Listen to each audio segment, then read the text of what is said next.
The Razor's Edge from 1984 is a historical drama directed by John Byram and co-written by Byram and Bill Murray.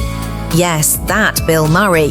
It's the second major film adaptation of W. Somerset Maugham's 1944 novel, after the 1946 version starring Tyrone Power. The story follows Larry Darrell, a young American traumatized by his experiences as a World War I ambulance driver. When he returns home, Larry can't settle back into the wealthy, comfortable life everyone expects for him.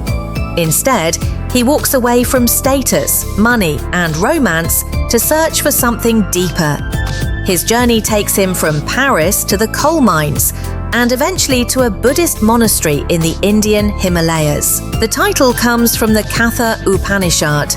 The path to salvation is narrow and as difficult to walk as a razor's edge. Spoilers ahead, Bill Murray plays Larry, who volunteers for ambulance duty in 1917 with his friend Gray Maturin. At the front, Larry witnesses death and sacrifice, including the loss of his commanding officer, Piedmont, played by Murray's brother, Brian Doyle Murray. That moment changes Larry forever. Back home, Larry postpones his engagement to Isabel Bradley, played by Catherine Hicks, turns down a stockbroker job, and heads to Paris. Later, his search leads him to India, where he finds a sense of inner peace, though he's told his journey still isn't finished. When Larry returns to Paris during the Great Depression, Isabel has married Gray.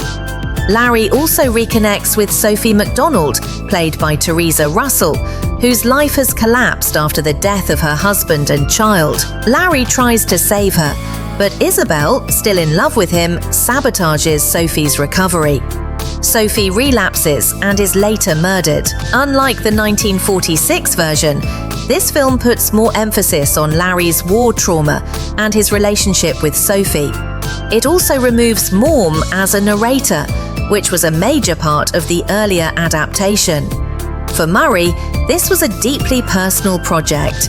He co-wrote the script and fought to get the movie made at a time when studios saw him mainly as a comedy star. The famous story is that Murray agreed to do Ghostbusters for Columbia in exchange for the studio backing The Razor's Edge. The film was shot in 1983 in Paris, London, and the Indian Himalayas, with a budget of around $12 to $13 million.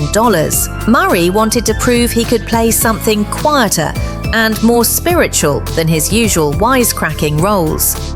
But audiences didn't show up. The Razor's Edge earned only about $6.6 million and received mixed to negative reviews. Critics called it slow, uneven, and emotionally distant. Roger Ebert gave it 2.5 out of 4 stars, though Gene Siskel praised Murray's performance, and Theresa Russell was often singled out for her work as Sophie. Over time, the movie has developed a small cult following.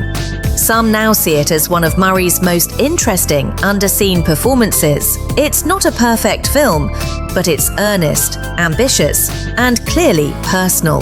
The movie explores trauma, grief, redemption, materialism, spirituality, and the difficult work of changing your life. It doesn't always capture the full depth of Maugham's novel, but it remains a fascinating swing from a comedy star reaching for something more serious. If you're interested in post-war dramas, spiritual journeys, or Bill Murray's dramatic side, The Razor's Edge is worth a look.